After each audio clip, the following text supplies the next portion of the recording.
या कुक्षि विवरे कृत्वा स्वयं रक्षति सर्वतः नमामि जननीं देवीं परां प्रकृतिरूपिणी कृच्छ्रेण महता देव्या धारितोऽहं यथोदरे तत्प्रसादात् जगद्दृष्टं मात्वर्नित्यं नमोऽस्तु ते पृथिव्या यानि तीर्थानि सागरादीनि सर्वतः वसन्ति यत्र తాం నౌమి మాతరం భూతి హేతవే. మాతృదేవో భవ. ఇప్పుడు మనము మార్చి నెల 16వ తారీఖు నుండి 31వ తారీఖు 2026 సంవత్సరం గోచార ఫలితాలు ఏ విధంగా ఉంటాయో స్వశాస్త్రీయంగా తెలుసుకునేటటువంటి ప్రయత్నం చేద్దాం. ధనుస్సు రాశి వారికి మార్చి నెల 2026 సంవత్సరం 16వ తారీఖు నుంచి 31వ తారీఖు వరకు గోచార ఫలితాలు ఏ విధంగా ఉన్నాయో స్వశాస్త్రీయ పద్ధతితో తెలుసుకునే ప్రయత్నం చేద్దాం. ఇక్కడ తృతీయ స్థానమైనటువంటి ధనురాశికి తృతీయ స్థానమైనటువంటి కుంభంలో రాహువు, బుధుడు, కుజుడు 3 గ్రహాల యొక్క సంచారం జరుగుతోంది. ఇక్కడ తృతీయ స్థానంలో రాహుగ్రహం అత్యంత శుభప్రదమైన ఫలితాలన్నీ ఇస్తూ ఉంటుంది. అలాగే కుజుడు కూడా అదే ఫలితాలు ఇస్తూ ఉన్నాడు. శుభప్రదమైనటువంటి ఫలితాలు ఏంటంటే ఇంట్లో వారందరూ కూడా మీకు సహాయ సహకారాలు అందిస్తారు. వీధిలోను మనం పనిచేసేటటువంటి స్థానంలో మన స్థాయి వారు, పై స్థాయి వారు, కింద స్థాయి వారు, కొన్ని సందర్భాలలో మనకి ముక్కు మొహం తెలియనటువంటి వారు కూడా మనకి రాహువు కుజుడు యొక్క సంచారం వల్ల మనకి సహాయ సహకారాలు మనస్సా కావచ్చు, అంటే ఆర్థికంగా ఏదో అవసరపడింది అప్పు ఇవ్వచ్చు, లేకపోతే మనసు మాట, ఆ విధంగా మనసా వాచా కర్మణ కూడా అనుకూలమైన ఫలితం మనకి సహాయ సహకారాలు అందించే అవకాశం ఉన్నది. ఇక బుధుడు 3వ స్థానంలో శుభ ఫలితములను ఇవ్వజాలరు. వీళ్ళిద్దరూ అనుకూలమైన ఫలితాలు ఇస్తూ ఉంటే ఆయన తద్భిన్నమైనటువంటి సహాయం అందకుండా ఆయన చేస్తూ ఉంటారు. ఇకపోతే చతుర్థ స్థానం దగ్గరికి వస్తే అక్కడ చతుర్థ పంచమ 2 స్థానాల్లో శుక్రుని యొక్క సంచారం జరుగుతోంది 10 రోజుల పాటు చతుర్థంలోను, తదుపరి 6 రోజుల పాటు పంచమ స్థానంలో. ఇక్కడ చతుర్థంలో ఉన్నప్పుడు సకల సుఖ సౌకర్యాలు కనిపిస్తూ ఉంటాయి. భూమి, గృహము, తల్లిగారు, వాహనం, స్వభావం ఇవన్నిటి విషయాల్లో చాలా బాగుంటుంది.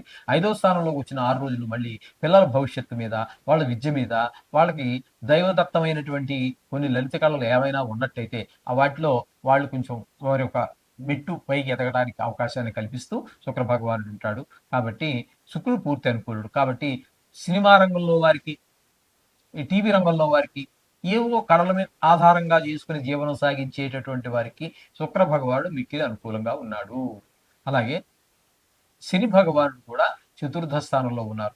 దీన్ని అర్ధాష్టమ శని అంటారు. కాబట్టి అర్ధాష్టమ శని అంత మంచిది కాదు. కొన్ని ఈ సుఖాలు ఏవైతే ఉన్నాయో విద్య విషయంలో వెనకబడేటట్టుగా, తల్లిగారి ఆరోగ్య విషయం కానివ్వండి, వాటిలో కొంచెం ఇబ్బంది కలిగేటట్టుగా, భూమి, గృహము, అట్లాగే వాహనము ఇవన్నీ నడిపేటప్పుడు కొంచెం జాగ్రత్తలు తీసుకోవటము, వీటి విషయాల్లో కొంచెం చాలా జాగ్రత్తగా ఉండవలసినటువంటి సమయం శని భగవాన్ యొక్క చతుర్థ స్థాన సంచారం.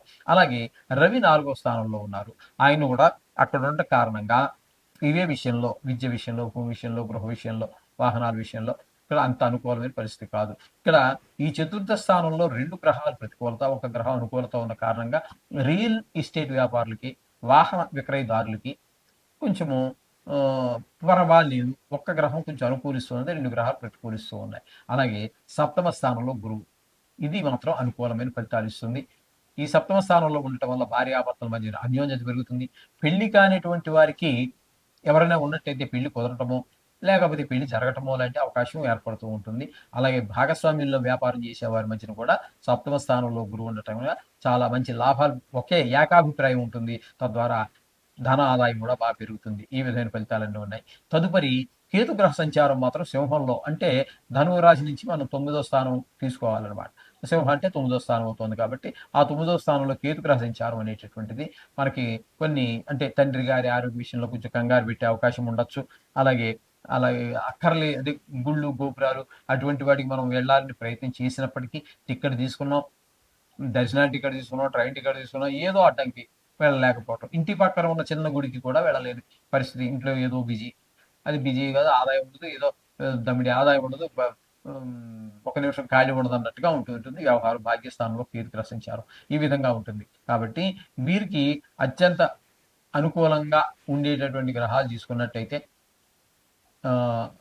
రాహువు, కుజుడు, శుక్రుడు, గురువు, అంటే 4 గ్రహాల యొక్క అనుకూలత బాగుందని చెప్పుకోవాలి. 4 గ్రహాలు మనకి ఉన్నాయి కాబట్టి ప్రతికూలంగా వాటికి ఈ యొక్క శ్లోకాలు, నవగ్రహాలకు సంబంధించినటువంటి బీజాక్షరాలు ఏదో ఒకటి మీకు వచ్చింది ఏదైనా పర్వాలేదు. అది చదువుకున్నట్టయితే మీరు ఆ దుష్ప్రభావాల నుంచి బయటపెడతారు. చక్కగా సంతోషంగా గడిచే అవకాశం కనిపిస్తూ ఉన్నది.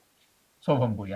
మీనరాశి వారికి మార్చి నెల 2026 సంవత్సరంలో 16వ తారీఖు నుంచి 31వ తారీఖు వరకు గోచార ఫలితాలు ఏ విధంగా ఉన్నాయి, ఏ విధమైన జాగ్రత్తలు తీసుకోవాలి ప్రతికూలంగా ఉన్నటువంటి వారికి గ్రహాలకు అనేటువంటి విషయాన్ని మనం సశాస్త్రీయంగా తెలుసుకునే ప్రయత్నం చేద్దాము.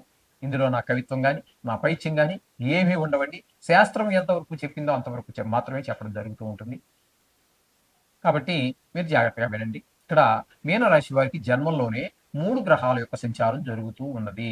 ఒకటి శని భగవానుడు, అంటే జన్మంలోనే శని అన్నట్టయితే దీన్ని ఏళ్ళ శనిలో తనుభావంలోనే ఉన్నారు కాబట్టి అక్కడ ముఖ్యంగా ప్రవర్తన బాగుండదు, ఏ పని ముందుకు వెళ్ళదు, చేద్దాం చూద్దాం అన్నట్టుగానే ఉంటుంది. అలా జరిగిపోతూ ఉంటుంది కాలం. కానీ పని మాత్రం ముందుకు వెళ్ళినటువంటి పరిస్థితి, అనేక రకాలైనటువంటి శారీరకమైనటువంటి రుగ్మతలు కలిగించేటువంటి పరిస్థితి.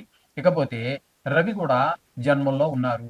జన్మంలో రవి ఉండటం వల్ల చెడు ప్రవర్తనలు, తీవ్ర స్వభావం, గౌక్కుని మాట జారిపోవటం, ఇట్లాంటివన్నీ రవి వల్ల కలుగుతూ ఉంటాయి. ఇక శుక్రుని కనుక మనం తీసుకున్నట్టయితే జన్మంలో 25వ తారీఖు వరకు, అంటే 10 రోజుల పాటు జన్మంలో ఉంటారు.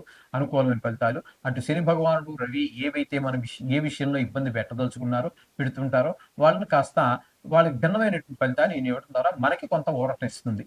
అట్లాగే ఒక 6 రోజుల పాటు ద్వితీయ స్థానంలో ఉండటం వల్ల ఆ 6 రోజుల్లో ధనానికి లోటు లేకుండా, అలాగే కుటుంబంలో పరిస్థితులు కొంచెం అనుకూలంగా ఉండేలాగా, కంటి వ్యాధులు ఉన్న వారికి కాస్త నివాళించే విధంగాను శుక్ర భగవాన్ యొక్క అనుగ్రహం కలుగుతూ ఉన్నది. ఇకపోతే చతుర్థ స్థానంలో గురు యొక్క సంచారం శుభ ఫలితములను ఇవ్వజాలదు. చతుర్థ స్థానంలో గురు సంచారం విద్య విషయంలోను, భూమి విషయంలోను, గృహ విషయంలోను, వాహనాల విషయంలోను, రియల్ ఎస్టేట్ వ్యాపారం చేసే వారికి వీటికంటే కూడా ప్రతికూలమైన ఫలితాలే ఇస్తూ ఉన్నాడు గురువు చతుర్థ స్థానం సంచారం వలన. తల్లి గారి విషయంలో కొంచెం జాగ్రత్త తీసుకోండి. అలాగే 6వ స్థానంలో కేతు గ్రహ సంచారం. ఈ కేతు మాత్రం పరిపూర్ణమైనటువంటి శుభ ఫలితాలు ఇస్తూ ఉన్నాడు. ఏంటంటే ఆరోగ్యం బాగుండేలా చూస్తారు. అలాగే రుణాలు ఏమైనా ఉన్నట్టయితే తీర్చేయగలుగుతాము. రుణం కోసం మనమే ప్రయత్నం చేస్తున్నాము, తప్పకుండా దొరుకుతుంది. మీరు ఆ తీసుకున్న రుణంతో ఏదో సద్వినియోగం అయ్యేటట్టుగానే ఇల్లు కొనటము, లేకపోతే ఇంటికి స్థలం సమకూర్చుకోవటము, కారు కొనటము, ఏదో పిల్లవాడిని ఉన్నత విద్య కోసం ఖర్చు చేయటం, మొత్తం మీద మీరు చేసినటువంటి ఖర్చు ఏదైతే ఉన్నదో ఆ ఖర్చు సద్వినియోగం అయ్యేటటువంటి అవకాశం మనకి కనిపిస్తూ ఉంటుందండి. ఈ ఈ కేతుగ్రహ సంచారం వలన ఇక్కడ ఆ రుణం ఉంటే తీర్చగలడం, అంటే మొత్తం మీద ధనానికి లోటు లేనటువంటి పరిస్థితిని కేతు కనిపిస్తూ ఉన్నారు ఇక్కడ. ఇకపోతే వ్యయ స్థానంలో 3 గ్రహాల యొక్క సంచారం జరుగుతోంది. రాహువు, బుధుడు, కుజుడు. ఈ 3 వ్యయ స్థానంలో ఉన్నప్పుడు ఇవన్నీ కూడా ధన వ్యయం, ధన నష్టము, శత్రు భయము, మనోవిచారము, కలత్ర నిష్టము, కొంతమంది దుర్మార్గులకి కారాగార శిక్ష, ఇట్లాంటివన్నీ కూడా మనకి ఈ 3 గ్రహాలు కూడా అదే పని చేస్తూ ఉన్నాయి. కాబట్టి ఈ చెడు పనులు చేసిన వంటి వాళ్ళు ఎవరైతే ఉన్నారో వాళ్ళనే కాదండి, మామూలుగా చెడు పని చేయకపోయినా కూడా ఈ ధనం విషయంలో ధన వ్యయము, ధన నష్టము 2 వేరండి. ధనం వ్యయం అంటే మీరు ఖర్చు పెట్టుకున్నారు, దానికి అంత బాధ ఉండదు. ధన నష్టం అంటే పర్స్ పోగొట్టుకున్నారు, లేకపోతే పిక్ పాకెట్ కొట్టేశాడు, లేకపోతే ఎవడో దొంగ మాయ మాటలు చెప్పి మీ ధనాన్ని గుండె కొట్టించి కొంత డబ్బు అన్యాయంగా తీసుకెళ్ళిపోయాడు. అటువంటిప్పుడు ఏమవుతుంది, మనసు 10 రూపాయలు పోయినా కూడా మనసు బాధపడుతూ ఉంటుంది. ఈ విధంగా ధన నష్టం వేరు, ధన వ్యయం వేరు. ఆ విధమైనటువంటి బాధలు కలగకుండా జాగ్రత్తగా చూసుకోండి. ధనం విషయంలో మరీ తగు జాగ్రత్తతో ఉండండి. ఎక్కడా మీరు వాళ్ళకి హామీ, వీడు నా చిన్నప్పటి నుంచి నాతో చదువుకున్నాడు, లేకపోతే నాతో పాటు 5 ఏళ్ళు ఉద్యోగం చేశాడు, ఇటువంటివేమీ మనసులో పెట్టుకోవద్దని ఎవరికి మీరు హామీలు అవి ఉండవద్దు. అట్లాంటివి చేస్తే ఆయన హ్యాపీగానే ఉంటాడు. మీరు ఎవరి కోసమైతే మీరు హామీ తీసుకున్నారో ఆయన హ్యాపీగా ఉంటాడు, మీరు మాత్రం మునిగిపోవడం గ్యారంటీ. కాబట్టి అటువంటి హామీలు ఎవరికీ ఉండవద్దు. అర్థమైంది కదండి. ఈ విధంగా ఉన్నట్టు తగు జాగ్రత్తలు తీసుకుంటూనే మొత్తంగా మనం చెప్పాలి అన్నట్టయితే ఇందులో మీకు అనుకూలమైనటువంటి గ్రహం ఒక్క శుక్రుడు ప్లస్ కేతు, 2 గ్రహాల యొక్క అనుకూలత ఉంది. మిగతా గ్రహాలన్నీ కూడా కొంచెం ప్రతికూలంగానే ఉన్న కారణంగా మీరు తప్పకుండా నవగ్రహాలకు సంబంధించినటువంటి శ్లోకాలు, బీజాక్షరాలు, లేకపోతే మీకు రోజు వెళ్ళేటటువంటి దగ్గరలో ఉన్న గుడిలో నవగ్రహాలు వెళ్ళే అలవాటు ఉంటుంది. కొంతమందికి స్నానం చేసి ఇంటి దగ్గర పూజ చేసేసుకుంటారు. వెళుతూ 2 అడుగులు వాకబుల్ డిస్టెన్స్ లో ఉంటే అక్కడికి ఆగి ఆ నవగ్రహాలు తిరిగి గుళ్ళో ఉన్నటువంటి ప్రధాన దేవుడు ఎవరైతే ఉన్నారో ఆ దేవుడిని దర్శనం చేసుకుని వెళ్ళిపోతుంటారు. రోజు రోజు ప్రతినిత్యం వాళ్ళకి అదొక దినచర్య అంతే. ఆ విధంగా చేసే వాళ్ళకి చాలా శుభప్రదమైన ఫలితాలు ఉంటాయి. చక్కగా మీరు ఆ విధంగా చేయండి. సకల శుభాలు పొందండి. శుభభూయాలు.